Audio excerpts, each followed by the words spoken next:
Praise the lord. Hallelujah, hallelujah, హల్లెలూయా.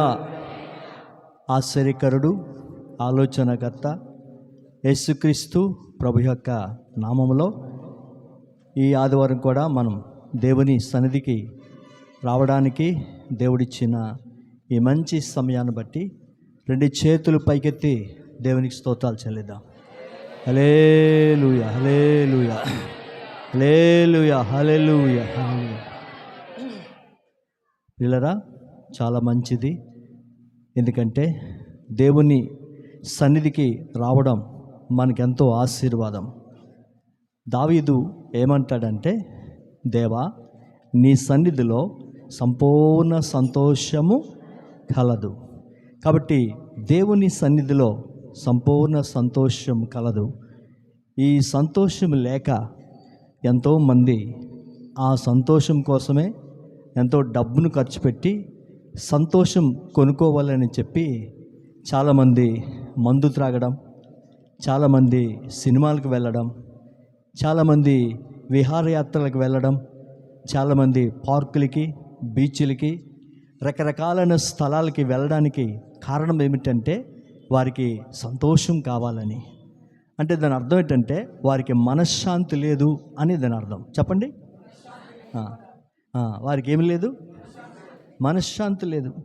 ఎందుకంటే మీరు అర్ధరాత్రి వరకు సెల్ చూస్తూ ఉన్నారు అని అడిగితే మాకు మనశ్శాంతి చెప్పండి అమ్మా. ఏమో మీరు చూస్తున్నట్టు డౌట్గా మాట్లాడుతాను. మీరు కూడా అలా చూస్తారేమో మనశ్శాంతి లేక. కానీ యేసయ్యని నమ్మే వారికి దేవుడు ఏమిస్తాడు? చెప్పాలి. దేవుని సన్నిధిలో చెప్పడానికి ఆనందంతో ఉరకలు వేయాలి. దేవుడు ఏమన్నాడు తెలుసా? మీరు క్రొవ్విన దూడ గంతులు వేసినట్లు మీరు గంతులు వేయదురు అని ప్రభు చెప్పాడు. అలాగా మనం ఉత్సాహంగా, ఉల్లాసంగా దేవుని స్తుతించే విషయంలో ఏమండి, మందసం ముందు దావీదు ఏం చేశాడు? ఆత్మతో నింపబడి నాట్యం చేస్తే మీకాలు ఏం చేసింది? హేళన చేసిందట. హేళన చేసినందుకు దేవుడు ఏం చేశాడంటే జీవితాంతం కూడా పిల్లలకు అనకుండా ఆవిడ గొడ్రాలుగా చేసేసాడు. అర్థమైందండి? కాబట్టి దేవుని స్తుతించినప్పుడు, దేవుని ఆరాధించినప్పుడు, దేవుని మహింపరచినప్పుడు మనం సిగ్గుపడకూడదు. ఎందుకంటే సర్వోన్నతుడైన దేవుని మనం స్తుతిస్తున్నాం. కాబట్టి ఆ దేవుని కొరకు మనం ప్రభుని స్తుతించడానికి, ప్రభుని ఆరాధించడానికి ధైర్యంగా ప్రభు వద్దకు రావాలి. హల్లెలూయా, హల్లెలూయా, హల్లెలూయా. కాబట్టి చాలా సైలెంట్గా ఉండి దేవుని వాక్యాన్ని విందాం. దేవుడు తన మెల్లని స్వరాన్ని మనకు వినిపిస్తూ ఉన్నాడు. ఆయన మెల్లని స్వరాన్ని మనకు వినిపిస్తున్నప్పుడు చాలా జాగ్రత్తగా మనం దేవుని వాక్యాన్ని విందాం. పరిశుద్ధ గ్రంథము నుండి 2వ సమూయేలు గ్రంథం 2వ అధ్యాయము ప్రారంభ వచనాన్ని మనం చదువుకుందాం. పరిశుద్ధ గ్రంథము నుండి 2వ సమూయేలు గ్రంథం 2వ అధ్యాయము ప్రారంభ వచనాన్ని చదువుకుందాం. ఇది జరిగిన తర్వాత యూదా పట్టణములోనికి నేను పోదునా అని దావీదు యెహోవా యొద్ద విచారణ చేయగా పోవచ్చునని యెహోవా అతనికి సెలవిచ్చెను. నేను పోవలసిన స్థలము ఏదని దావీదు మనవి చేయగా హెబ్రోనునకు పొమ్మని ఆయన సెలవిచ్చెను. దయచేసి బాగా గమనించండి వీళ్ళరా. ఈ 2వ సమూయేలు గ్రంథం 2వ అధ్యాయము ప్రారంభ వచనాన్ని జాగ్రత్తగా మనం చదివితే చాలా విషయాలు ఉన్నాయి. అందరూ కూడా వాక్యం మీద మనసు పెట్టి పరిశుద్ధాత్మ దేవుడు మనకు బోధిస్తున్నాడు. కాబట్టి చాలా జాగ్రత్తగా ఆయన వాక్యాన్ని మనం విందాం. హల్లెలూయా, హల్లెలూయా. కాబట్టి వాక్యం యొక్క అంశం ఏమిటంటే దావీదు జీవితంలో గుండె చెదరిన పరిస్థితులు. చెప్పండి. గుండె జారిన కాదు, అది గుండె జారడం వేరు, గుండు గల్లంతవ్వడం వేరు. ఎన్నో పాటలు మనం వింటాం, గుండు జారిపోయింది, దేవుడు వరం ఇస్తే నిన్నే కోరుకుంటాను, ఏమండి ఎన్నెన్నో అలా అలాంటి ఎన్నెన్నో పాటలు, అలాంటి ఎన్నెన్నో మాటలు మనం వింటున్నాం. కానీ నిజమైన దేవుడు మన యేసు ప్రభు అయి ఉన్నాడు. హల్లెలూయా. కాబట్టి గుండె జారడం కాదు, గుండె గల్లంతవ్వడం కాదు, గుండె చెదరిన పరిస్థితి. అది ఏంటది? చెప్పాలి. గుండె చెదరిన పరిస్థితులు. కొన్నిసార్లు మన కళ్ళ ముందు మన సొంత వారికి కొంత ఏమైనా నష్టం జరిగితే, ఏదైనా ప్రమాదం జరిగితే, ఏదైనా దెబ్బలు తింటే వారిని చూసినప్పుడు మన గుండె ఏమవుతుంది? చెప్పండి, చెదరిన పరిస్థితులు. హల్లెలూయా. కాబట్టి దావీదు జీవితంలో గుండె చెదరిన పరిస్థితులు. చెప్పాలి. దావీదు జీవితంలో గుండె చెదరిన పరిస్థితులు. దయచేసి బాగా గమనించండి, ఏ విధంగా గుండె చెదరిన పరిస్థితులు దావీదు జీవితంలో జరిగాయి అని మీరు ఆలోచన చేస్తే అందరూ నిశ్శబ్దంగా ఉండి దేవుని వాక్యం వినాలి. పిల్లరా, పరిశుద్ధాత్మ దేవుడు మనందరితో కూడా ఆయన మాట్లాడిచున్నాడు. కాబట్టి దేవుని మెల్లని స్వరం ప్రభు మనకు వినిపిస్తూ ఉన్నాడు. దేవుని వాక్యం చాలా సజీవమైనది, దేవుని వాక్యం చాలా బలమైనది. బలహీనలను బలపరిచేది, రోగులను స్వస్థపరిచేది, చాలా సమస్యలతో బాధపడుతున్న వారికి సమాధానం కలిగించేది. హల్లెలూయా. అలాంటి గొప్ప దేవుని వాక్యం ఈరోజు మనం వినడానికి పరిశుద్ధాత్మ దేవుడు మనకెంతో సహాయం చేశాడు. హల్లెలూయా.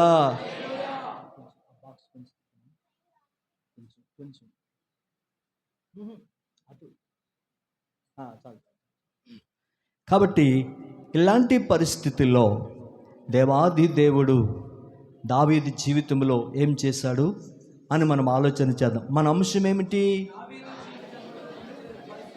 దావీదు జీవితంలో గుండె చెదరిన పరిస్థితులు. ఎలా గుండె చెదరిన పరిస్థితులు దావీదుకి వచ్చాయి అని మీరు చూస్తే అందరూ జాగ్రత్తగా వినండి. వచ్చేవారు వస్తుంటారు, కూర్చున్న వాళ్ళు కూర్చుంటారు. మీరు మాత్రం వాక్యంలో ఏమండి లీనమైపోవాలి. మీరు వాక్యంలో మిమ్మల్ని మీరు తన్మయం చెందిపోవాలి. వాక్యానికి మిమ్మల్ని మీరు అప్పగించుకోవాలి. ఎప్పుడైతే వాక్యానికి మిమ్మల్ని మీరు అప్పచెప్పుకుంటారో మీ ప్రక్కన ఏం జరిగినా సరే మీకు పట్టించుకోరు. మీ ప్రక్కన ఏం జరుగుతుందో మీకు తెలీదు. అంతగా మనం దేవుని వాక్యంలో లీనమైపోవాలి. దయచేసి బాగా గమనించండి. ఇక్కడ వాక్యంలో మనం చదువుకున్నట్లుగా దేవుడు మనకు నేర్పించిన వాక్య భాగంలో మనం జాగ్రత్తగా చూడగలిగితే ఏం జరిగిందంటే, ఒక్కరోజున ఇశ్రాయేలుకిని ఫిలిష్తీయులకిని యుద్ధం జరుగుతూ ఉంది. ఇశ్రాయేలు అంటే దేవుని ప్రజలు, ఫిలిష్తీయులు అంటే అన్ని జనులు. కాబట్టి వారికి వీరికి యుద్ధ భూమిలో ఘోరమైన యుద్ధం జరుగుతుంది. ఫిలిష్తీయులు కూడా చాలామంది బలార్జులుగా వచ్చారు. ఫిలిష్తీయులు కూడా యుద్ధ ఆయుధాలతో వచ్చారు. ఫిలిష్తీయులు కూడా యుద్ధం చేయడానికి వారు యుద్ధ భూమిలోకి వచ్చారు.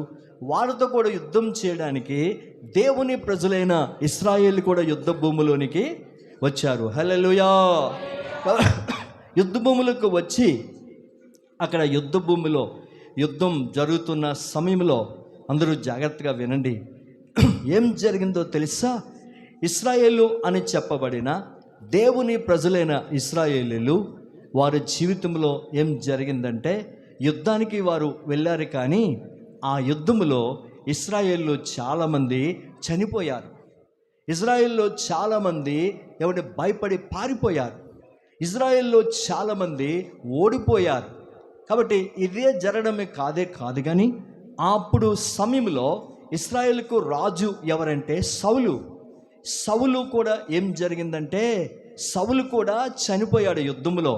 అంత మాత్రమే కాదు, సౌలుకి 3 కుమారులు.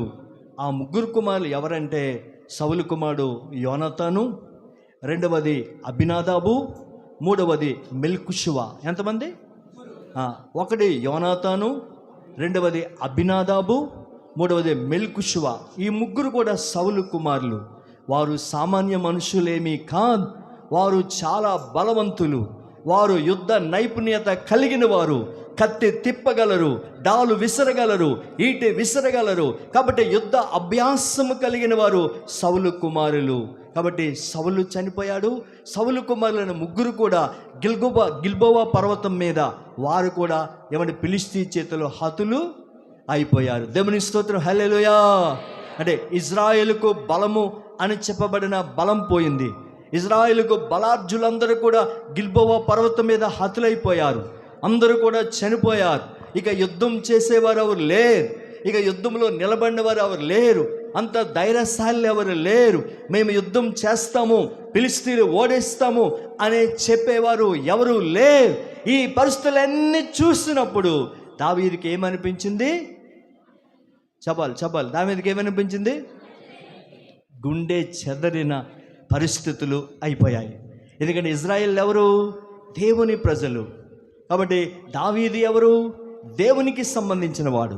కాబట్టి తన ప్రజలైన ఇజ్రాయేళ్ళు యుద్ధములో చనిపోవడం, తన ప్రజలైన ఇజ్రాయేళ్ళు యుద్ధములో ఓడిపోవడం. కాబట్టి అంత మాత్రమే కాదు, సౌలు, అలాగే యోనాతాను, అలాగే అబినాదాబు, అలాగే మెల్కుషువ, ఈ బలార్జులందరూ కూడా యుద్ధములో చనిపోవడం, యుద్ధములో కూలిపోవడం, యుద్ధములో నాశనం అయిపోయాం. ఈ పరిస్థితులన్నీ కూడా దావీదుకి ఎలాగనిపించాయంటే గుండె చెదరిన పరిస్థితులుగా మారిపోయాయి. దేవుని స్తోత్రం, హల్లెలూయా, హల్లెలూయా. అయితే అలాంటి పరిస్థితుల్లో దావీదు కృంగిపోయిన వాడిగా కాకుండా, అలాంటి పరిస్థితుల్లో దావీదు యెరూషలేం పట్టణాన్ని విడిచిపెట్టి ఎక్కడికో దూరంగా కొండ మీదకి పారిపోకుండా, లేకపోతే పక్క రాజ్యములకు వెళ్ళిపోకుండా, లేకపోతే ఎక్కడెక్కడికో తలదాచుకోవడానికి పారిపోకుండా దావీదు చేసిన పని ఏమిటంటే, ఇప్పుడు చదవండి 2 సమూయేలు 2వ అధ్యాయము ప్రారంభ వచనం త్వరగా. ఇది జరిగిన తర్వాత యూదా పట్టణంలోనికి నేను పోదునా అని దావీదు యెహోవా యొద్ద విచారణ చేయగా. అంటే చూడండి, ఇక్కడ జరిగిన సంభవాలు, ఇక్కడ జరిగిన పరిస్థితులు, అంటే మీరు ఆ పై వచనం చదివితే మీకు అంతా అర్థమవుతుంది. 1 సమూయేలు 31వ అధ్యాయం చదివితే అవన్నీ చదివితే సమయం చాలదు. కాబట్టి నేను మీకు అన్నీ కూడా చెప్పేస్తున్నాను.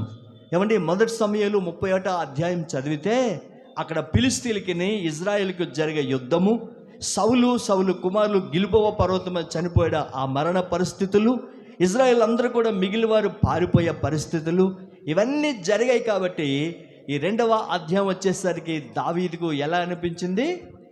గుండె చెదరిన పరిస్థితులుగా దావీదు జీవితానికి వచ్చాయి పిల్లరా. కాబట్టి అలాంటి పరిస్థితుల్లో యాక్చువల్లీ దావీదు ఏమైపోవాలి?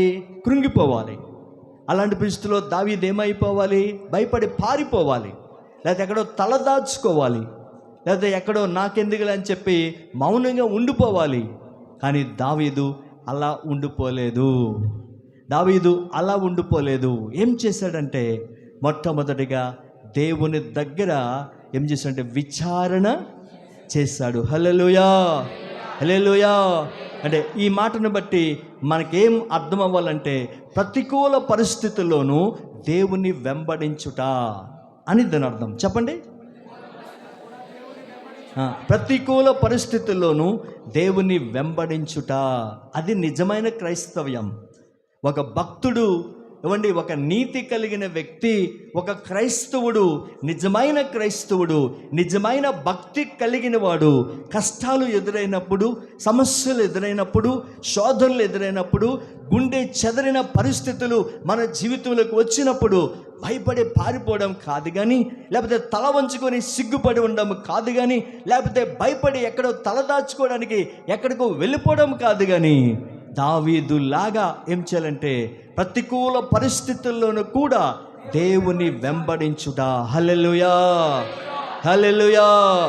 కాబట్టి ఈ మంచి ఉదయకాల సమయంలో ఈ వాక్యం వింటున్న నీ జీవితంలో కూడా దావీదు జీవితంలో, లేకపోతే దావీదు హృదయంలో, దావీదు ఆ యొక్క బ్రతుకులో తన గుండె చెదరిన పరిస్థితులు ఏ విధంగా అయితే తన జీవితాన్ని పట్టి పీడించాయో, అలాంటి పరిస్థితుల్లో దావీదు కూడా ఏ విధంగా అయితే ప్రతికూల పరిస్థితుల్లో కూడా దేవుణ్ణి వెంబడించాడో అదే రీతిగా మన జీవితంలో కూడా అలాంటి పరిస్థితులు ఎదురైనప్పుడు మనం కూడా ప్రతికూల పరిస్థితులు కూడా దేవుణ్ణి వెంబడించేవారిగా మనము ఉండాలి. హల్లెలూయా, హల్లెలూయా.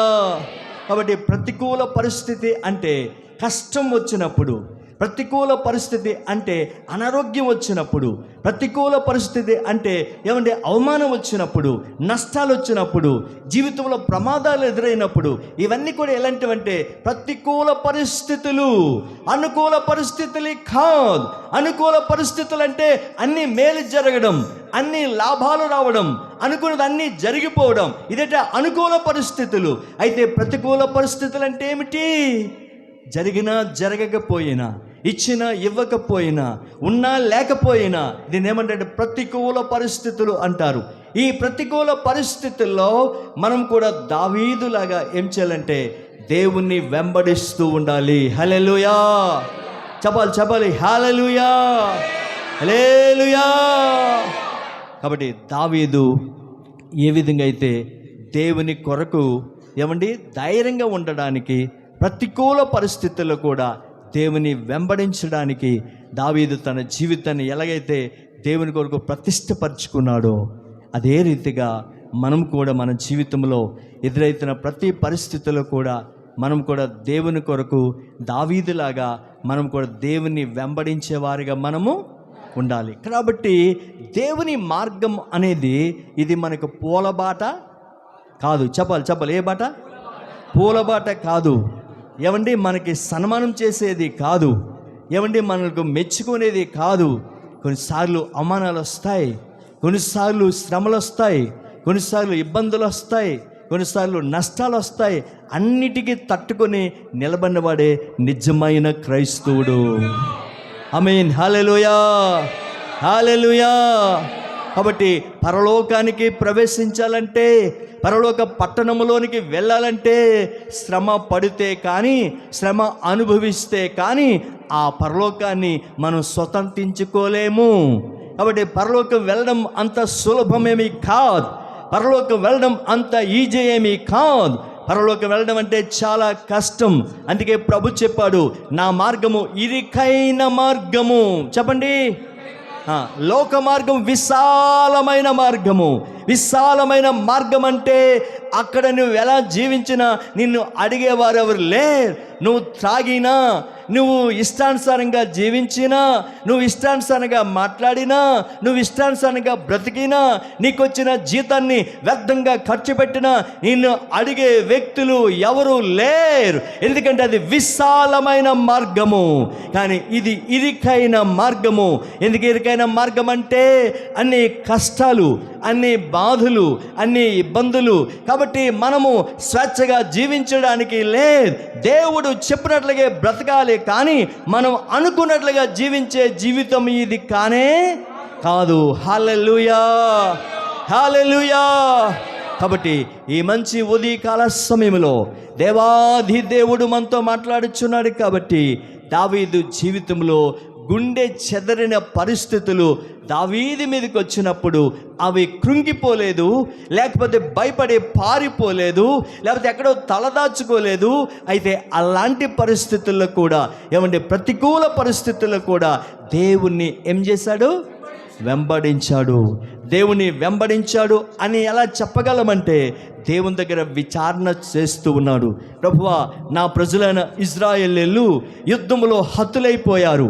అంత మాత్రమే కాదు, యుద్ధ అభ్యాసం చేసేవారు, యుద్ధ నైపుణ్యత కలిగిన వారు, ఆ జానబావులు ఇశ్రాయేలుకు ఓ భూషణము లాంటి వారు, ఇశ్రాయేలుకు కిరీటము లాంటి వారు, ఇశ్రాయేలుకు ఉన్నతమైన ఎత్తైన స్థలము లాంటి వారు. అలాంటి సౌలు చనిపోయాడు, సౌలు కుమారుడైన యోనాతాను చనిపోయాడు, సౌలు కుమారుడైన అభినాదాబు చనిపోయాడు, మెల్కీషువ చనిపోయారు. వీళ్ళెవరంటే యుద్ధములో అభ్యాసము కలిగిన వారు, యుద్ధంలో ఆరితేరిన వారు, జయ జీవితం కలిగిన వారు. ఏమంటే యుద్ధాన్ని కత్తి తిప్పగలరు, ఈటె విసరగలరు, డాలు పట్టుకోగలరు, యుద్ధ ఆయుధాలు ధరించుకున్నవారు. ఇలాంటి సామర్థ్యత కలిగిన వీళ్ళందరూ కూడా గిల్బోవ పర్వతం మీద హతులైపోయారు. తండ్రి, అని దావీదు జీవితంలో హృదయము చెదిరిన పరిస్థితులుగా మారిపోయినప్పుడు, అయితే దావీదు ఇలా జరిగింది కదా, నేనెందుకు ఇంకా దేవుని కొనియాడాలి, నేనెందుకు ఇంకా దేవుని అడగాలి, నేనెందుకు ఇంకా దేవుని వెంబడించాలి అని అనుకోలేదు. కానీ ఇలాంటి పరిస్థితుల్లోనే విజయం రావాలంటే నేను దేవుని దగ్గర విచారణ చేయాలి. హల్లెలూయా, హల్లెలూయా. కాబట్టి ఈ మంచి ఉదయకాల సమయంలో దేవాది దేవుడు మనతో మాట్లాడుచున్నాడు. నీ జీవితంలో కూడా గుండె చెదరిన పరిస్థితులు నీ జీవితంలో ఉన్నాయా? దయచేసి బాగా గమనించండి. ఇలాంటి పరిస్థితుల్లో నువ్వు తలదించుకోకుండా, ఇలాంటి పరిస్థితుల్లో నువ్వు ఎక్కడికో పారిపోకుండా, ఇలాంటి పరిస్థితుల్లో నీ జీవితాన్ని నువ్వు భయపెట్టుకోకుండా, ఇదిగో నాకంటూ దేవుడు ఉన్నాడు, నా జీవితంలో కార్యం చేస్తాడని ప్రతికూల పరిస్థితుల్లో దేవుని వెంబడించినట్లయితే దేవుని మహిమను కళ్ళతో నువ్వు చూస్తావు. ఆమేన్. హల్లెలూయా, హల్లెలూయా. కాబట్టి ఈ మంచి ఉదయకాల సమయంలో పిల్లరా, దావీదు ఏ విధంగా అయితే దేవుణ్ణి ప్రతికూల పరిస్థితులు కూడా వెంబడించాడో, అదే రీతిగా మనము కూడా దేవుణ్ణి వెంబడించేవారిగా మనము ఉండాలి. చెప్పాలి. దేనికి వెంబడించేవారిగా ఉండాలి? దేవుణ్ణి వెంబడించేవారిగా ఉండాలి పిల్లరా. కాబట్టి మనం యేసయ్యని ఎందుకు నమ్ముకున్నాము? యేసయ్యని ఎందుకు నమ్ముకున్నాము? పరలోకం వెళ్ళడానికి మనం నమ్ముకున్నాం. చెప్పండి, దేనికి? ఎవరైతే నేను పరలోకాన్ని వెళ్ళడానికి యేసయ్యని నమ్ముకున్నాను అని అనుకుంటారో వారు మాత్రమే ఆఖరి వరకు యేసయ్యలో ఉంటారు. అలా కాకుండా తలనొప్పి పోవాలని వచ్చాను, కడుపు నొప్పి పోవాలని వచ్చాను, జ్వరం తగ్గిపోవాలని వచ్చాను, నా కష్టాలు తీరిపోవాలని వచ్చాను, నా పేదరికం పోవాలని వచ్చాను అని అనుకుంటే కొద్ది రోజులు ఉంటావు, తర్వాత నువ్వు ప్రభుని విడిచిపెట్టేస్తావు. ఆ విధంగా ఉండకూడదు. మన రక్షణ ఎంతవరకు ఉండాలంటే పరలోకం చేరినంత వరకు మనము ఉండాలి. హల్లెలూయా, హల్లెలూయా. ఒక ఆవిడ అలాగే 3 వారాలు వచ్చి పాస్టర్ గారిని అడిగిందట. పాస్టర్ గారు అండి, నేను ఇంకెన్ని వారాలు రావాలి అడిగిందట. పాస్టర్ గారిని మతిపోయి, ఏమ్మా అలాగడుగుతున్నామంటే, నాకు కడుపు నొప్పి వచ్చేదండి, మా పక్కింటి ఆవిడ చెప్పింది చర్చికి వస్తే కడుపు నొప్పి పోద్దని, చర్చికి వచ్చానండి, ప్రార్థన చేసుకున్నానండి, కడుపు నొప్పి పోయింది కదండి, ఇక రావక్కర్లేదు కదండి అడుగుతుందట. ఏమంటుంది? ఇక రావక్కర్లేదు కదా అని అంటుందట. అమ్మ, కడుపు నొప్పి కోసం కాదు దేవుణ్ణి నమ్ముకోవడం, పరలోకం వెళ్ళడానికి దేవుణ్ణి నమ్ముకొని చెప్పి మళ్ళీ పాస్టర్ గారు సువార్త చేసి ఆవిడికి వివరంగా బోధించారట. దేవునికి స్తోత్రం. హల్లెలూయా, హల్లెలూయా. కాబట్టి ఆ విధంగా మనం తెలుసుకోవాలి. కానీ కేవలము ఈలోకపరమైన స్వస్థతల కోసం, ఈలోకపరమైన అద్భుతాల కోసం, ఈలోకపరమైన కార్యాల కోసం చాలామంది పరుగులు పెడుతూ ఉంటారు. కాబట్టి దయచేసి బాగా గమనించండి. అలాగని చెప్పి దేవుడు మేలు చేయడానికి కాదు. దేవుడు ఖచ్చితంగా మేలు చేస్తాడు, దేవుడు ఖచ్చితంగా స్వస్థపరుస్తాడు, దేవుడు ఖచ్చితంగా జీవం ఇస్తాడు, దేవుడు ఖచ్చితంగా పోషిస్తాడు, దేవుడు ఖచ్చితంగా ఆశీర్వదిస్తాడు, ఈ కార్యాలన్నీ చేస్తాడు. అయితే వీటి కొరకు కాకుండా మనం పరలోకానికి వెళ్ళాలి అనే ఉద్దేశంతో మనము దేవుని సన్నిధికి రావాలి. హల్లెలూయా, హల్లెలూయా. కాబట్టి మంచి సమయమందు దావీదు ఏ విధంగా అయితే ప్రతికూల పరిస్థితుల్లో కూడా దేవుని వెంబడించాడో, అదే రీతిగా మనము కూడా దేవుని వెంబడించేవారిగా మనము ఉండాలి. చూడండి, దానియేలు గ్రంథం 3వ అధ్యాయము 17వ వచనాన్ని మనం త్వరగా చదువుకుందాం. దానియేలు గ్రంథం 3వ అధ్యాయం 17వ వచనం. మేము సేవించుచున్న దేవుడు మండుచున్న వేడిమి గల ఈ అగ్నిగుండములో నుండి మమ్మను తప్పించి రక్షించుటకు సమర్థుడు, మరియు మీ వశమున పడకుండా ఆయన మమ్మును రక్షించెను. ఒకవేళ ఆయన రక్షింపకపోయినను, రాజా, నీ దేవతలను మేము పూజించమనియు నీవు నిలబెట్టించిన బంగారు ప్రతిమకు నమస్కరింపమనియు తెలుసుకొనుము. హల్లెలూయా. పిల్లరా, ఈ దానియేలు గ్రంథం 3వ అధ్యాయము 17వ వచనం మనం చూస్తే అక్కడ ఎవరున్నారంటే షద్రక్, మీషక్, అబేద్నెగో ఉన్నారు. వారు బబులోను దేశంలో ఉన్నారు. అందరూ జాగ్రత్తగా వినండి, ఎందుకంటే వీళ్ళందరూ కూడా మరి దేవుని ప్రార్థించడం, వీరందరూ దేవుని కొనియాడడం కొంతమంది రాజుకు చెప్పారు. అయితే రాజు ఏం చేశాడంటే, వీళ్ళు ఎలాగైనా సరే నేను నిలబెట్టించిన ప్రతిమకు మరి వారు నమస్కారం చేయాలి, అలా నమస్కారం చేయకపోతే వారిని తీసుకెళ్ళి అగ్ని గుండములో వేయాలి అని చెప్పి రాజు అయిన నెబుకద్నెజరు ఒక ఆజ్ఞ జారీ చేశాడు. అందరూ జాగ్రత్తగా వినండి. అయితే ఒక రోజున ఆయన మైదానములో ఒక పెద్ద విగ్రహాన్ని నిలబెట్టి అప్పుడు వాద్యములు సంగీతములతోనూ తాళములతోనూ మేళములతోనూ అక్కడ వాయిస్తూ ఉంటే ప్రజలందరూ కూడా మైదానంకి వచ్చి ఆ యొక్క బొమ్మకి లేకపోతే ఆ విగ్రహానికి వారందరూ ఏం చేయాలంటే నమస్కారం చేయాలి. అయితే ఈ షద్రక్, మీషక్, అబేద్నెగో ఏం చెప్తున్నారంటే, రాజా మీరు నిలబెట్టించిన ఈ ప్రతిమకు లేక ఈ విగ్రహానికి మేము నమస్కారము చేయము, ఎందుకంటే మేము సజీవుడైన దేవుని నమ్ముకునే బిడ్డలము, మేము దేవుని ఆరాధించే బిడ్డలము, ఈ భూమిని, ఈ ఆకాశాన్ని, ఈ సృష్టిని కలిగించిన దేవుని పిల్లలము. మేము ఆయనకే ఆరాధన చేస్తాము కానీ, మేము ఆయనకే నమస్కారం చేస్తాము కానీ మేము ఈ ప్రతిమకు నమస్కారము చేయము అని చెప్తూ ఈ విధంగా అంటున్నారు. ఒకవేళ మమ్మలను అగ్నిగుండంలో వేసిన తర్వాత దేవుడు ఒకవేళ మమ్మల్ని రక్షించకపోయినా మేము మాత్రము ఆ ప్రతిమకు నమస్కారము చేయము. చూడండి, ఎలాంటి సమర్పణ, ఎలాంటి తీర్మానం. ఒకసారి మనం ఆలోచన చేద్దాం. ఇలాంటి మరి పరిస్థితుల్లో మనము దేవుని కొరకు నిలబడగలమా? దయచేసి బాగా గమనించండి, ఎందుకంటే కడవర దినాల్లో ఉన్నాం. ఒక గ్రామంలో అలాగే యేసుప్రభుని నమ్ముకున్నారని ఒక 20 కుటుంబాల వారిని వెలివేశారట. ఎంతమందిని? ఇది జరిగిన సంభవం. 20 కుటుంబాల వారిని వెలివేశారట. అయితే ఆ 20 కుటుంబాలు ఎవరంటే సామాన్య ప్రజలు, కష్టపడి బ్రతికేవారు. ఒక ఆమె పాన్ షాప్ పెట్టుకుందంట, ఒక ఆయన ఆటో వేసుకుంటాడట, ఒక ఆమె కూరగాయలు అమ్ముకుంటుందట. ఈ విధంగా సామాన్య మనుషులు, కష్టపడే బ్రతికిన వారు. అయితే ఆ ఊర్లో ఏం చేస్తారంటే, వీళ్ళు దేవుణ్ణి నమ్ముకున్నారు కాబట్టి ఇతను ఆటో మీరు ఎక్కకూడదు, ఈమె దగ్గర కాయగూరలు మీరు కొనకూడదు, ఈమె పాన్ షాపులో ఏ వస్తువు కొనకూడదు అని మొత్తం ఊరంతా కూడా సాటింపేశారట. అయితే ఆ 20 కుటుంబాలు ఏం చేశారో తెలుసా?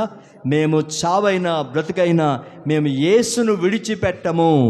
మాకు బేరాలు రాకపోయినా పర్వాలేదు, మేము పోషింపడానికి డబ్బు లేకపోయినా పర్వాలేదు, మా దేవుడు మమ్మల్ని పోషించడానికి మరొక ద్వారాన్ని తెరిపిస్తాడు. హల్లెలూయా! ఆ తీర్మానంతో ఆ 20 కుటుంబాలు దేవుని కొరకు నిలబడ్డారట. ఒకవేళ అదే పరిస్థితి వస్తే నువ్వు నిలబడగలవా దేవుని కొరకు? అదే పరిస్థితి వస్తే నువ్వు ఛాలెంజ్గా దేవుని కొరకు నేను ఉన్నాను అని నువ్వు చెప్పగలవా? అటువంటి సమర్పణ మనకు రావాలి, అటువంటి త్యాగం మనకు రావాలి. కేవలం లోకపరమైన వాటి కొరకే కాదు, ఇలాంటి పరిస్థితులు ఎదురైనప్పుడు దేవుని కొరకు నిలబడేవారు, దేవుని కొరకు రోషంగా ఉండేవారు, దేవుని కొరకు బ్రతికేవారు, దేవుని కొరకు అవసరమైతే నా ప్రాణనైనా నేను పణంగా పెడతాను అనేవారు ఈరోజు సంఘములో కావాలి. అలాంటి వారు దేవుని కొరకు కావాలి. భయపడి పిరికివారిగా పారిపోయేవారు కాదు, కానీ ప్రభు సమయం వస్తే నేను దేవుని కొరకు నిలబడతాను అనేవారు ఈరోజు మనకు రావాలి. దేవుని నామానికి మహిమ కలుగునుగాక, దేవుని నామానికి స్తుతి కలుగునుగాక, దేవుని నామానికి ప్రభావం కలుగునుగాక.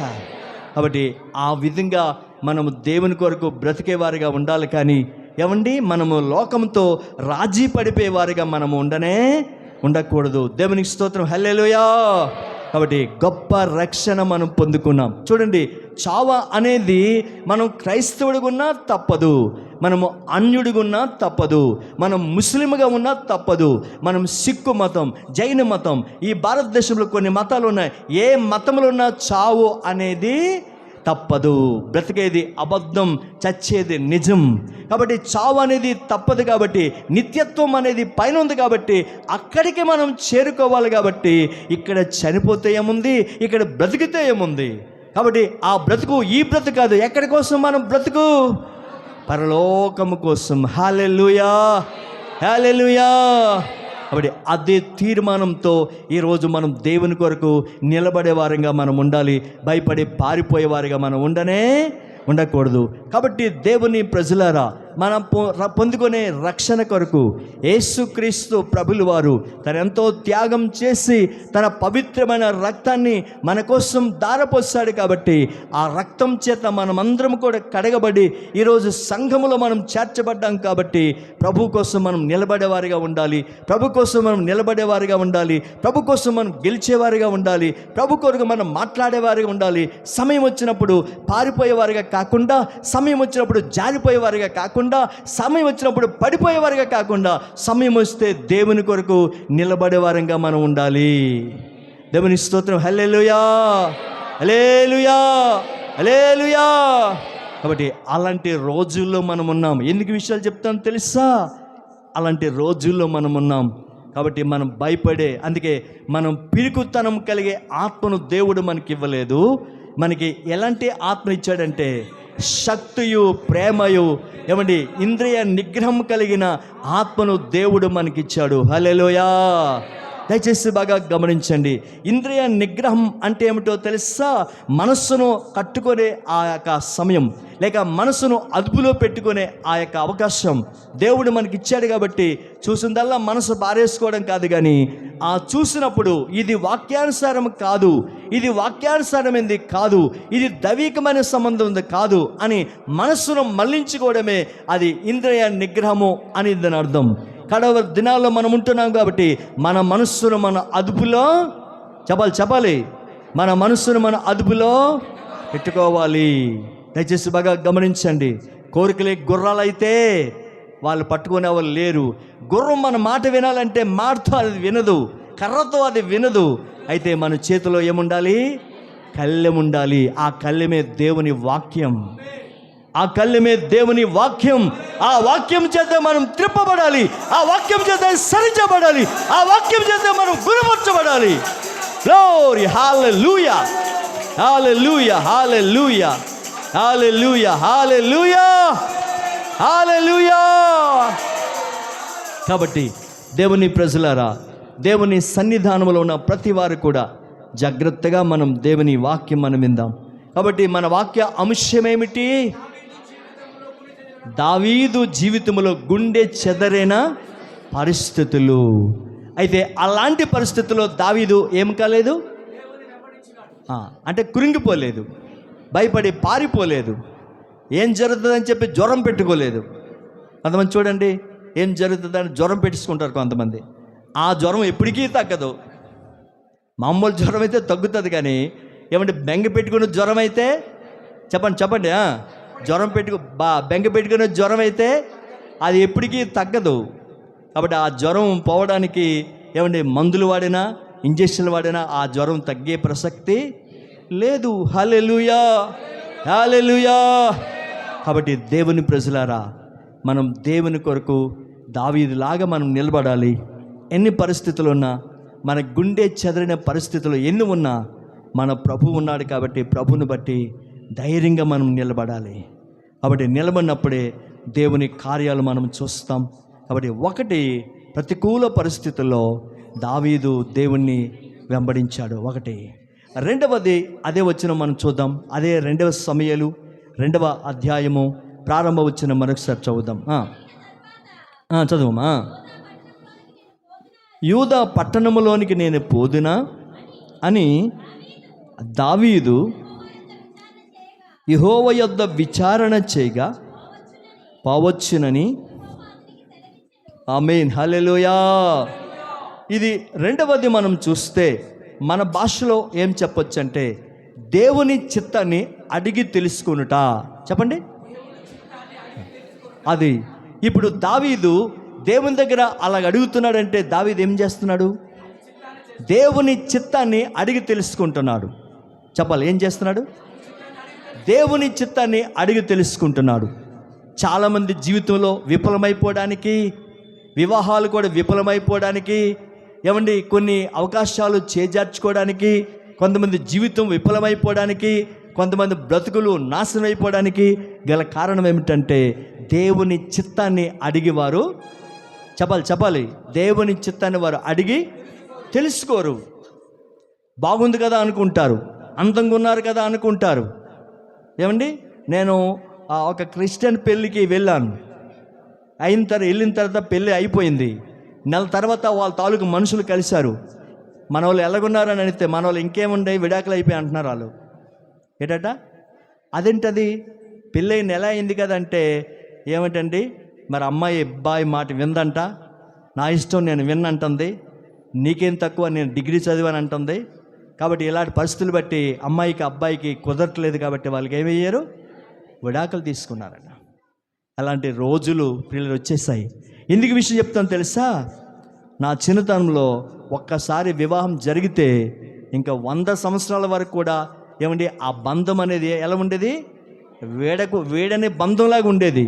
నిజంగా చెప్తున్నాను, నా చిన్నతనంలో వివాహాలు ఎన్నో జరిగాయి మా గ్రామంలో. ఇప్పటికీ ఆ వివాహాలు ఆ బంధాలు కలిగే ఉన్నారు. కానీ ఈ మధ్యకాలంలో చూస్తే ఇంకా ఈ వివాహాలట, ఏ వివాహాలంటే ప్రేమ వివాహాలట. ఏ వివాహాలు, లవ్ మ్యారేజెస్. అందుకంటారు అరేంజ్డ్ మ్యారేజా లవ్ మ్యారేజా అడుగుతారు కొంతమంది.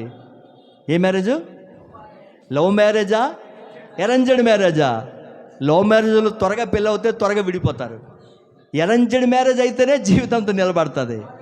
అరేంజ్డ్ మ్యారేజ్ అంటే తల్లిదండ్రులు ఇష్టపడింది, పెద్దలు ఇష్టపడింది, దైవ సేవకులు ఇష్టపడింది, ఇలా చూస్తారు. కాబట్టి ఆ వివాహం అనేది జీవితాంతము కూడా ఉంటుంది. దేవుని స్తోత్రం, హల్లెలూయా. ఇలాగ పోతారు. పెళ్ళి అయితే ఆ పెళ్లి కూతుర్ని తీసుకొచ్చి ఏమంటే పెళ్లి కొడుకు చేతిలో పెట్టాలి చెయ్యి. కన్యాదానం అంటారు. ఏమంటారు, కన్యాదానం. ఆ పెళ్లి కూతురు తండ్రి ఆ పెళ్లి కూతురు చేయి పట్టుకొని పెళ్లి కొడుకు చేతిలో పెట్టి ఏడుస్తున్నాడట తండ్రి. ఎవరు తండ్రి? పెళ్లి కూతురు తండ్రి ఏడుస్తున్నాడట. ఏడుస్తూ చాలాసేపు ఏడ్చాడట. పెళ్లి కొడుకు అడిగాడట, మావయ్య గారు ఎందుకంటే ఏడుస్తున్నారంటే, నేను నా బిడ్డను కని 20 సంవత్సరాలు పోషించాను, 20 సంవత్సరాలు పెంచాను, 20 సంవత్సరాలు పెంచి చదివించి నా బిడ్డ కోసం ఎన్నో ఏమంటే కళ్ళకని ఈరోజు నీ చేతిలో పెట్టాను అని బావురమని ఏడుస్తున్నాడట. కాసేపు అయిపోయిన తర్వాత పెళ్లి కొడుకు ఏడుస్తున్నాడట. అప్పుడు పెళ్లి కూతురు తండ్రి అడిగాడట, నువ్వెందుకు ఏడుస్తున్నావు అల్లుడి గారు అంటే, మీరు 20 సంవత్సరాలకి అంత ఏడిస్తే నేను 60 సంవత్సరాలకి ఈ రోజు నుంచి 60 సంవత్సరాల వరకు నేనేం చేయాలి, నేను పోషించాలి, నేను పెంచాలి, నా నడుము కట్టుకోవాలి, ఇంక నేనెంత ఏడవాలి అంటున్నాడట పెళ్లి కొడుకు. దేవుని స్తోత్రం, హల్లెలూయా, హల్లెలూయా. కాబట్టి అలా ఏడవక్కర్లేదు. మీ భారాన్ని దేవుడి మీద వేస్తే మిమ్మల్ని దేవుడు పోషిస్తాడు, ఆదుకుంటాడు. దేవుని స్తోత్రం, హల్లెలూయా, హల్లెలూయా, హల్లెలూయా. కాబట్టి రెండవది దేవుని చిత్తాన్ని అడిగి తెలుసుకునుట. చెప్పండి, ఒక ఉద్యోగమైన, ఒక వివాహమైన, ఒక మంచి శుభకార్యమైన, ఒక మంచి వ్యాపారమైన, అది ఏదైనా సరే ముందు ఏం చేయాలంటే మనము దేవుని అడిగి తెలుసుకోవాలి. అడిగి తెలుసుకుంటే ఆ వ్యాపారంలో కానీ, ఆ ఉద్యోగంలో కానీ, ఆ వివాహంలో కానీ ఎక్కడ నష్టం అనేది మనకు కలగదు. దేవుని స్తోత్రం, హల్లెలూయా. చూడండి, ఒక ఆయన ఎలాగడుగుతున్నాడో చూద్దాం. ఆదికాండం 46వ అధ్యాయము త్వరగా చదువుకుందాం. ఆదికాండం 46వ అధ్యాయము ప్రారంభ వచనం నుండి ఒక 4 వచనాలు చదువుకుందాం త్వరగా. ఇశ్రాయేలు తనకు కలిగినదంతయు తీసుకుని ప్రయాణమై బెర్షెబాకు వచ్చి తన తండ్రి అయిన ఇస్సాకు దేవునికి బలులు అర్పించెను. అప్పుడు రాత్రి దర్శనములయందు దేవుడు యాకోబు యాకోబు అని ఇశ్రాయేలు పిలిచెను. అందుకతడు చిత్తం ప్రభువా అనెను. ఆయన, నేనే దేవుడను, నీ తండ్రి దేవుడను, ఐగుప్తునకు వెళ్ళుటకు భయపడకము, అక్కడ నిన్ను గొప్ప జనముగా చేసేదనని నేను ఐగుప్తునకు నీతో కూడా వచ్చేదనని, అంతేకాదు నేను నిశ్చయముగా నిన్ను తిరిగి తీసుకొని వచ్చేదను. యోసేపు, నీ కన్నుల మీద తన చెయ్యి ఉంచినని సెలవీయగా. హల్లెలూయా. పిల్లలు అందరూ జాగ్రత్తగా వినండి. ఈ ఆదికాండం 46వ అధ్యాయము ప్రారంభము నుండి 4వ వచనం వరకు చదివితే అందరూ జాగ్రత్తగా వినండి. ఇక్కడ యాకోబు బెర్షెబా అనే ప్రాంతానికి వెళ్ళాడు. బెర్షెబా అనే ప్రాంతానికి వెళ్ళి ఆ రాత్రి దేవునికి దహన బలులు అర్పించాడు. దహన బలి అర్పించినప్పుడు ఏం జరిగిందో తెలుసా? ఆ రోజుల్లో భక్తులైనా, ఆ రోజున్న నాయకులైనా, ఆ రోజుల్లో ప్రవక్తలైనా, ఆ రోజుల్లో రాజులైన వారికి ఉన్న అలవాటు ఏమిటంటే బలి ఎక్కడ అర్పిస్తారో ఆ ప్రక్కనే మోకరించి దేవుని దగ్గర ప్రార్థన చేస్తారు.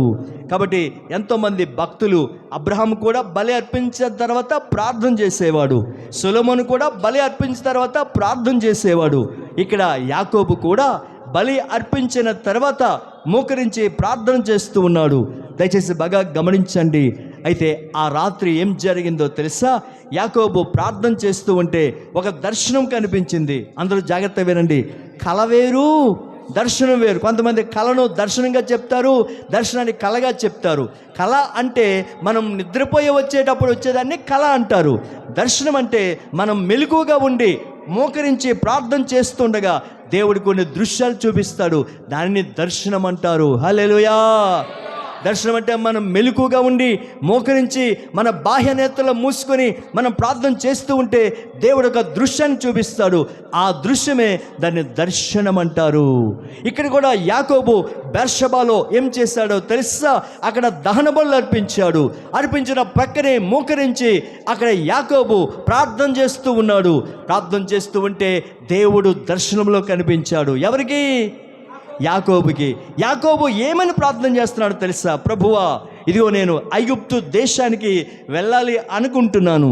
అక్కడ నా కుమారుడైన యోసేపు ఉన్నాడు. అక్కడికి నేను వెళ్ళాలా లేదా? అక్కడికి వెళ్తే నాకు క్షేమమేనా?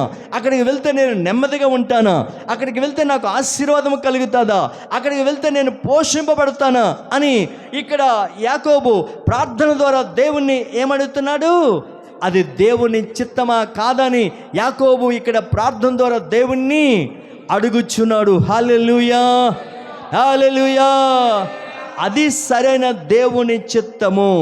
యాకోబు బెర్షెబాలో అలా అడిగాడు, ప్రభువా, నేను ఐగుప్తు దేశానికి వెళ్ళాలా లేదా? ఆ దేశం వెళ్తే నేను దీవించబడతానా? ఆ దేశం వెళ్తే నేను క్షేమంగా ఉంటానా? ఆ దేశంలో నా తరపున నా కుటుంబం అంతా సౌఖ్యంగా ఉంటుందా లేదా అని ఇక్కడ యాకోబు ప్రార్థన ద్వారా దేవుణ్ణి ఏమడుగుతున్నాడు? దేవుని చిత్తాన్ని అడుగుచున్నాడు. హల్లెలూయా. అలాగే దేవుని చిత్తాన్ని అడిగాడు కాబట్టి దయచేసి బాగా గమనించండి. ఏం జరిగిందో తెలుసా? యాకోబు కుటుంబస్తులు 70 మంది వెళ్ళారు ఐగుప్తు దేశానికి. 70 మంది వెళ్ళిన తర్వాత తిరిగి వారు ఐగుప్తు దేశాన్ని విడిచిపెట్టి బయటకు వచ్చినప్పుడు 20 లక్షల మందిగా దేవుడు ఆశీర్వదించాడు. ఆమేన్, హల్లెలూయా. 430 సంవత్సరాలు ఐగుప్తు దేశంలో ఇజ్రాయేలు బ్రతికారు. ఆ 430 సంవత్సరాలు కూడా దేవుడు ఏం చేశాడో తెలుసా? వారిని పోషించడానికి దేవుడు ఒక పోషణ ఏర్పాటు చేసి వారికి కావలసిన సమస్తాన్ని అనుగ్రహించి వారికి దేనికి లోటు లేకుండా సర్వ సమృద్ధులు వారికి ఇచ్చి ఇజ్రాయేలు ప్రజలను ఐగుప్తు దేశంలో దేవుడు పోషించాడు. హల్లెలూయా, హల్లెలూయా, హల్లెలూయా. ఇజ్రాయేలు దేవుడు ఏమంటే ఇక్కడ యాకోబు అడిగినప్పుడు దేవుడు చెప్పాడు. ఏం చెప్పాడో తెలుసా? ఐగుప్తు దేశంలో మీకు ప్రత్యేకమైన ఒక స్థలాన్ని ఇస్తాను. ఆ స్థలమే గోషేను. చెప్పండి. గోషేను అనే పేరుకు అర్థం ఏమిటంటే సారవంతమైన భూమి. ఆమేన్, హల్లెలూయా. గోషేను అనే మాటకు అర్థం ఏమిటంటే సారవంతమైన భూమి. ఆ సారవంతమైన భూమిలో ఏ రకమైన పంట వేసినా, ఏ రకమైన చెట్లు నాటినా, ఏ రకమైన పూల చెట్లు వేసినా, ఏ రకమైన ఫలవృక్షాలు వేసినా, ఏ రకమైన పంటలు వేసినా చక్కగా పండుతూ ఉంటాయి. ఎందుకంటే అది సారవంతమైన భూమి. ఆమేన్, హల్లెలూయా. కాబట్టి దేవుని చిత్తాన్ని అడిగి వెళ్ళాడు. కాబట్టి యాకోబు 70 మందిగా ఐగుప్తు దేశం వెళ్ళిన తర్వాత ఆ 70 మందిని దేవుడు ఏం చేశాడంటే 20 లక్షలుగా వంశాభివృద్ధిని కలిగించాడు. ఆమేన్, హల్లెలూయా, హల్లెలూయా. నువ్వు తీసుకునే నిర్ణయం, నువ్వు తీసుకునే విధము, నువ్వు తీసుకునే ఆ అడుగు ఎలా ఉండాలంటే దేవుని చిత్తమా కాదా అని నువ్వు అడిగినప్పుడే ఆ చిత్తములో దేవుని ఆశీర్వాదం చూస్తావు. కాబట్టి చాలామంది నాకు జ్ఞానం ఉంది కదా, నాకు మాట చాతుర్యం ఉంది కదా, నాకు తెలివి ఉంది కదా, నేనేదైనా చేయగలను, నేనేదైనా సాధించగలను, నేనేదైనా చేయడానికి సమర్థుడను, నేను సమర్థరాలను అనుకొని నువ్వు ముందుకు అడిగేస్తే నువ్వు పప్పులో కాలేసినట్టే. దేవుడు నీతో మాట్లాడుచున్నాడు. నా సొంత మాటలు కాదు, ప్రభు చెప్తాడు. ఇప్పటికే చాలా విషయాల్లో నష్టపోయావు, ఇదిగో ప్రభు నీతో మాట్లాడుచున్నాడు. నువ్వు నష్టపోవడం దేవునికి ఇష్టం లేదు, నువ్వు కన్నీరు కార్చడం దేవునికి ఇష్టం లేదు, నీ జీవితాన్ని నాశనం చేసుకోవడం దేవునికి ఇష్టం లేదు.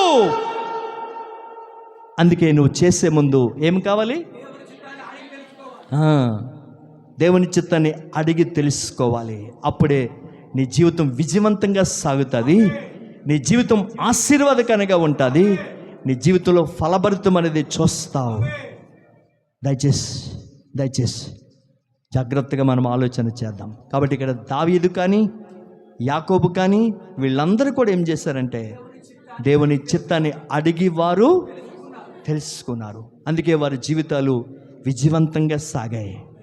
వాళ్ళకి కష్టాలు రాలేదు అని చెప్పలేదు, వారికి నష్టాలు రాలేదు అని చెప్పలేదు, వారికి అవమానాలు రాలేదు అని చెప్పలేదు. అలాంటి పరిస్థితులు ఎన్ని వచ్చినా సరే వారి జీవితం చివరికి విజయవంతంగా సాగడానికి గల కారణం ఏమిటంటే వారు దేవుని చిత్తాన్ని అడిగి, నువ్వు దేవుని బిడ్డవు, నువ్వు అన్యురాలు కాదు, నువ్వు లోకస్త్రాలువి కాదు, నువ్వు రక్షణ పొందిన వ్యక్తివి, నువ్వు పరిశుద్ధాత్మ పొందుకున్న వ్యక్తివి, నువ్వు వరాలు కలిగిన వ్యక్తివి, నువ్వు తలంతులు కలిగిన వ్యక్తివి. కాబట్టి ఏం జరగాలన్నా నువ్వు ప్రభు చిత్తాన్ని అడిగి తెలుసుకొని నువ్వు ప్రారంభిస్తే ఆ పని అయినా, ఆ వ్యాపారమైనా, ఆ ఉద్యోగమైనా, ఆ వివాహమైనా అది ఆశీర్వాదకరంగా ఉంటుంది. ఆమేన్. హల్లెలూయా, హల్లెలూయా. కాబట్టి ఈ మంచి ఉదయకాల సమయంలో దేవాది దేవుడు మనతో మాట్లాడుచున్నాడు. కాబట్టి జీవితంలో ఎంతోమంది అలా నష్టపోయి, ఒక ఆయన డబ్బు సంపాదించాలని చెప్పి దుబాయ్కి వెళ్ళాడు. ఎక్కడికి వెళ్ళాడు?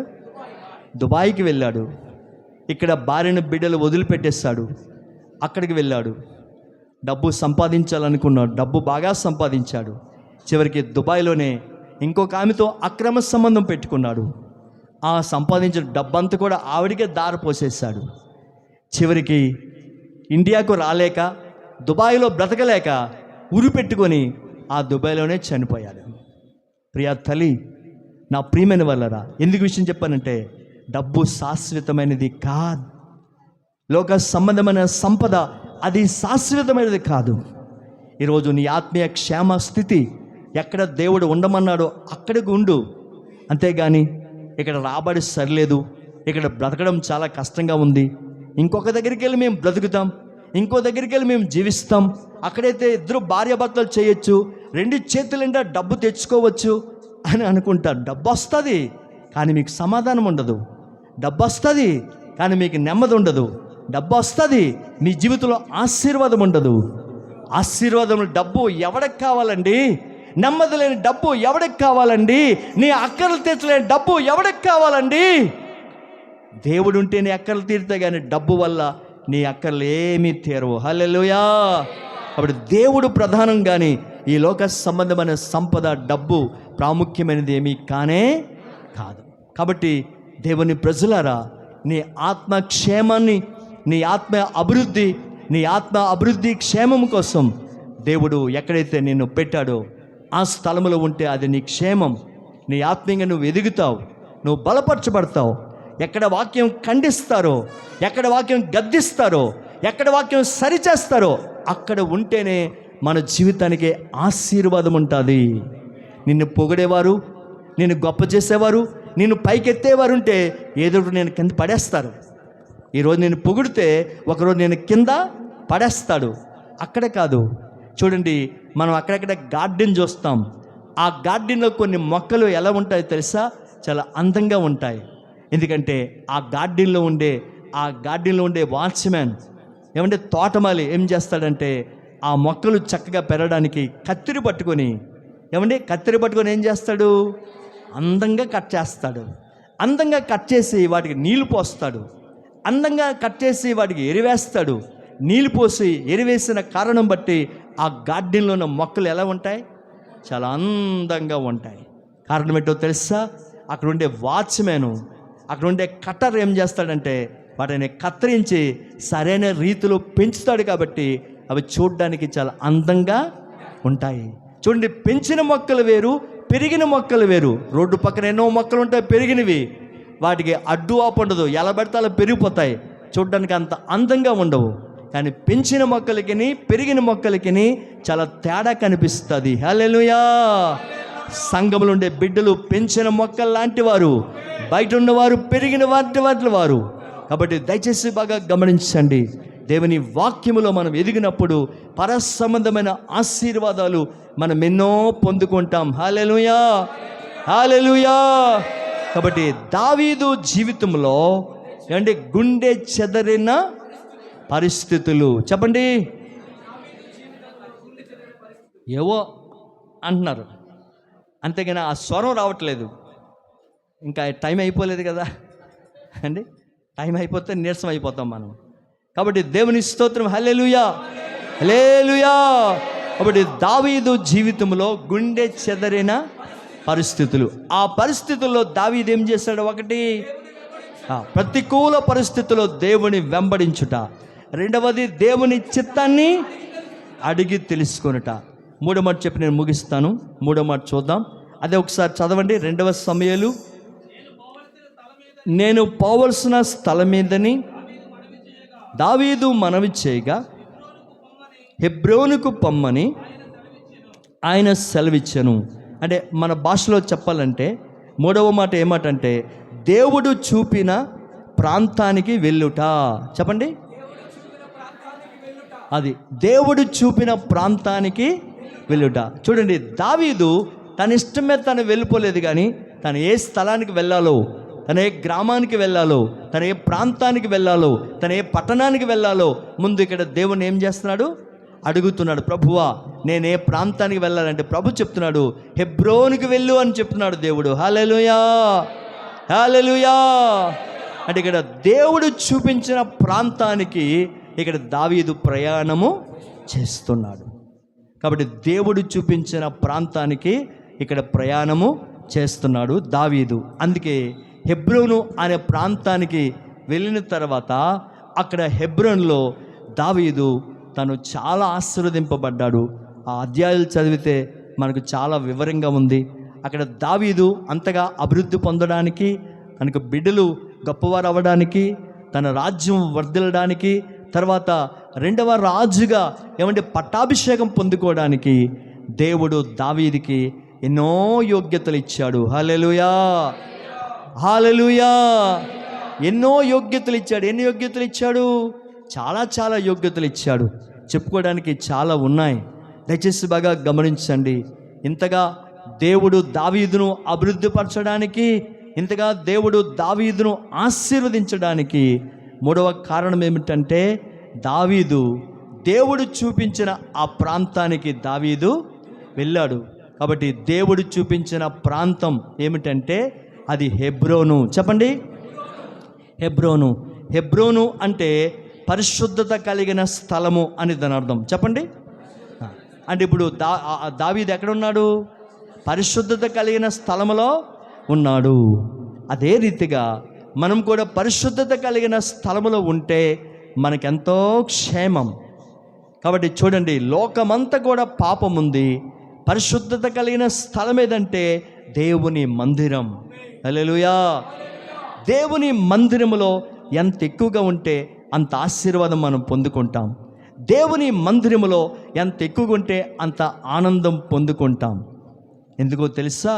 దేవుని మందిరము ఆశీర్వాదానికి ఏమండి చెప్పాలంటే ఆశీర్వాదానికి ఇది నిలవటి ఇల్లుగా, ఆశీర్వాదానికి నిలయముగా ఈ స్థలాన్ని దేవుడు చేశాడు. కాబట్టి దేవుని మందిరములో ఎంతో గొప్ప ఆశీర్వాదం అనేది ఉంది. హల్లెలూయా! కాబట్టి దావీదు దేవుడు చూపించిన ప్రాంతం ఏదంటే హెబ్రోను. హెబ్రోను అంటే పరిశుద్ధ స్థలము. అంటే పరిశుద్ధ స్థలములో అక్కడ దావీదు తన కుటుంబము, తన జీవితము ఉన్నాడు. కాబట్టి దేవుడు చాలా ఆశీర్వాదం పొందినట్లుగా మనము దేవుని వాక్యములో చూస్తున్నాం. ఒక మాట చదువుదాం. 2వ సమూయేలు గ్రంథం 5వ అధ్యాయము ఒకసారి మనం చదువుకుందాం త్వరగా. 2వ సమూయేలు గ్రంథం 5వ అధ్యాయం 10వ వచనం చదువుకుందాం త్వరగా. దావీదు అంతకంతకు వర్ధిల్లెను, సైన్యములకు అధిపతికి యెహోవా అతనికి తోడుగా ఉండెను. చూడండి, ఈ 2వ సమూయేలు గ్రంథం 5వ అధ్యాయము 10వ వచనాన్ని మనం చూస్తే ఇక్కడ వాక్యం అంటుంది, దావీదుకి దేవుడు తోడుగా ఉన్న కారణం బట్టి దావీదు అంతకంతకు వర్ధిల్లెను. అంటే దావీదు వర్ధిల్లడానికి కారణం ఏమిటి? దేవుడు తోడుగా ఉన్నాడు కాబట్టి దావీదు వర్ధిల్లాడు. అలాగే మన జీవితంలో కూడా మనం వర్ధిల్లాలంటే దేవుడే మనకు తోడుగా ఉండాలి. కాబట్టి ఎప్పుడైతే దావీదు ఒకటి ప్రతికూల పరిస్థితుల్లో దేవుని వెంబడించాడో, రెండవది దేవుని చిత్తాన్ని అడిగి తెలుసుకున్నాడు, మూడవది దేవుడు చూపించిన ప్రాంతానికి ప్రయాణం చేశాడు. ఈ 3 కార్యాలు బట్టి ఇప్పుడు దేవుడే దావీదుకి ఏమయ్యాడు? తోడుగా ఉన్నాడు. కాబట్టి ఎవరైతే ఈ 3 కార్యాలు చేస్తారో వారికి దేవుడు ఎలా ఉంటాడు? చెప్పాలి, ఎలా ఉంటాడు? తోడుగా ఉంటాడు. దేవుడు తోడుగా ఉంటే మీరు చేసే ప్రతి పనిలో కూడా గొప్ప విజయం చూస్తారు. మీరు వెళ్ళే ప్రయాణంలో కూడా క్షేమకరమైన ప్రయాణం వెళ్తారు. మీరు చేసే ప్రతి పనిలో కూడా గొప్ప ఫలితం చూస్తారు. ఈ కార్యాలన్నీ జరగాలంటే దేవుడు మనకేమై ఉండాలి? తోడుగా ఉండాలి. హల్లెలూయా. కాబట్టి తోడు ఎవరికి కావాలి? ఎవరికి కావాలి తోడు? కరెక్ట్ అని మాట చెప్పాలా? చూద్దాం మీ తెలివి ఎంత ఉందో లెక్కాడు ఇక్కడ.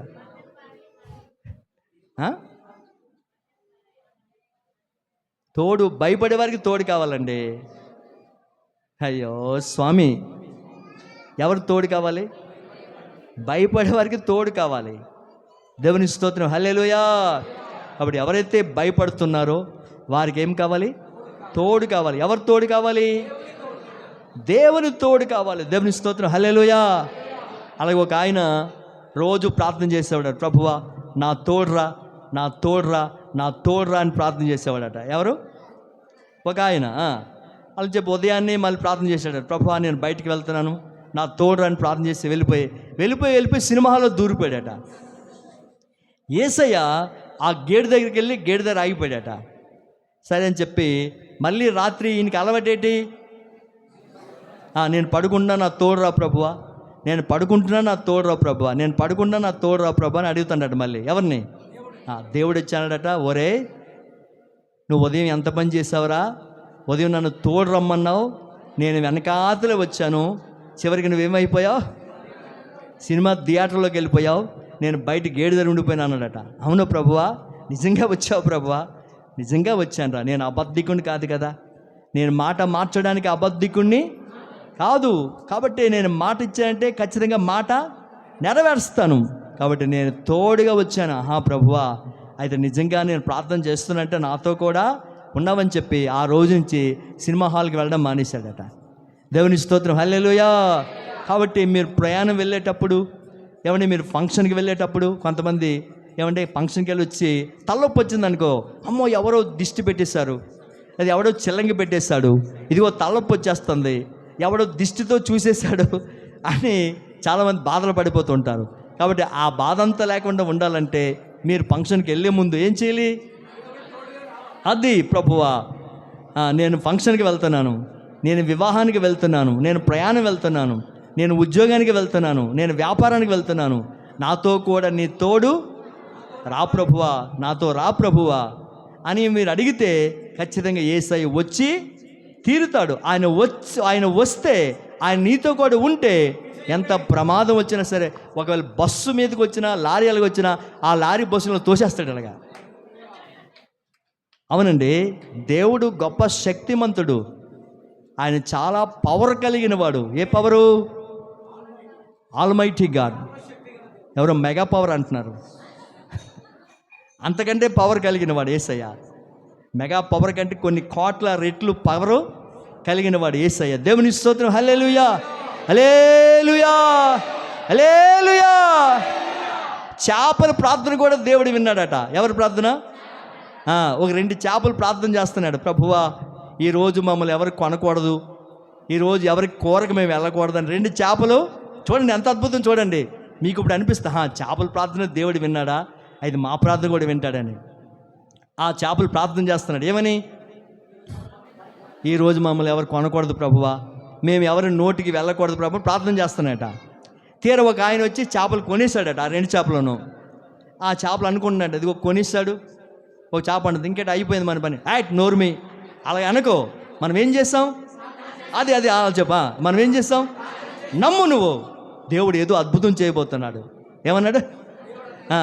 కాబట్టి ఈలోగా కొనికెళ్ళిపోయాడు. ఆయన ఇంటికి వెళ్ళాడు. వాళ్ళ భార్యని పిలిచాడు. ఇదిగో చేపలు తెచ్చాను, చక్కగా వండేసాని చెప్పి వాళ్ళ ఆవిడికి ఇచ్చాడు.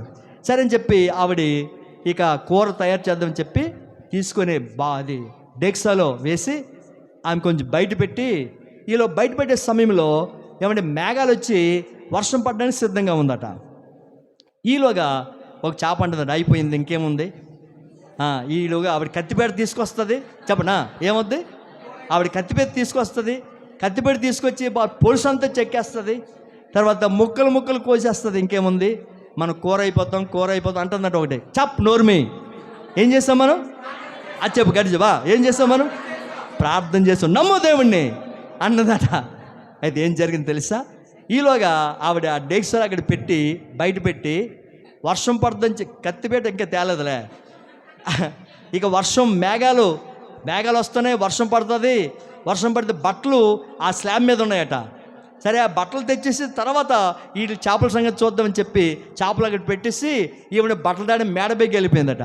ఈలోగా బోర్న వర్షం, కుంభవర్షం పడిందట. ఆ కుంభవర్షం పడగానే ఆ నీటిలో చేపలు వెళ్ళిపోయాడు మళ్ళీని.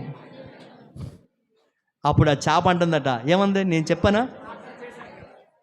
మళ్ళీ ఆ చెరువులోకి వెళ్ళిపోయాట. అవి ఆ నీటి ప్రవాహాన్ని కొట్టుకొని చెరువులోకి వెళ్ళిపోయాయి.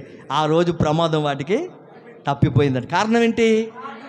ప్రార్థన చేసిన చేపల ప్రార్థన దేవుడు ఆలకిస్తే నీ ప్రార్థన దేవుడు ఆలకించాడా?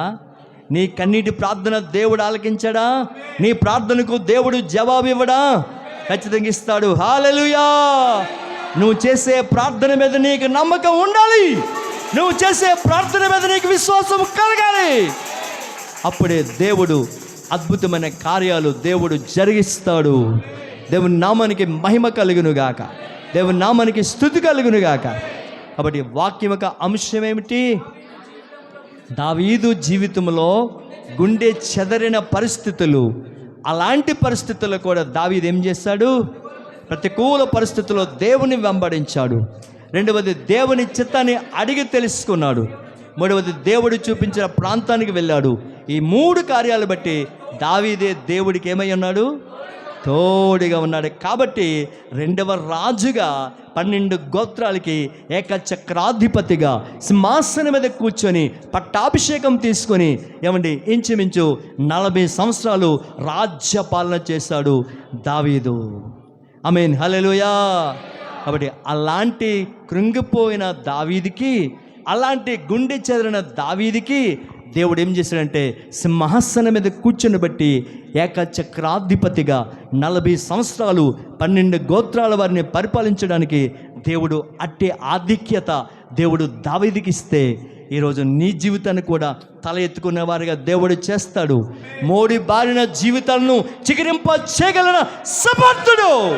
అటువంటి గొప్ప దేవునికి చప్పట్లు కొడుతూ మహింపడదాం. హల్లెలూయా, hallelujah, hallelujah, hallelujah, hallelujah, hallelujah, hallelujah, hallelujah. Praise the lord, హల్లెలూయా.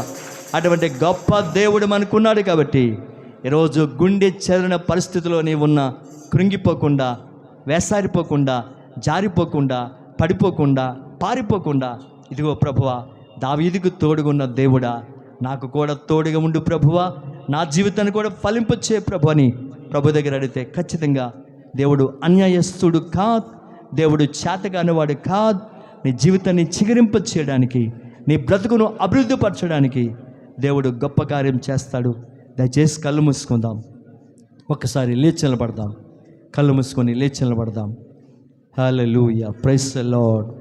అందరం కూడా లేచి నిలబడదాం, కళ్ళు మూసుకొని 1-2 మాటలు ప్రార్థన చేసి చివరికి మనం ముందుకు వెళ్దాం. ప్రతి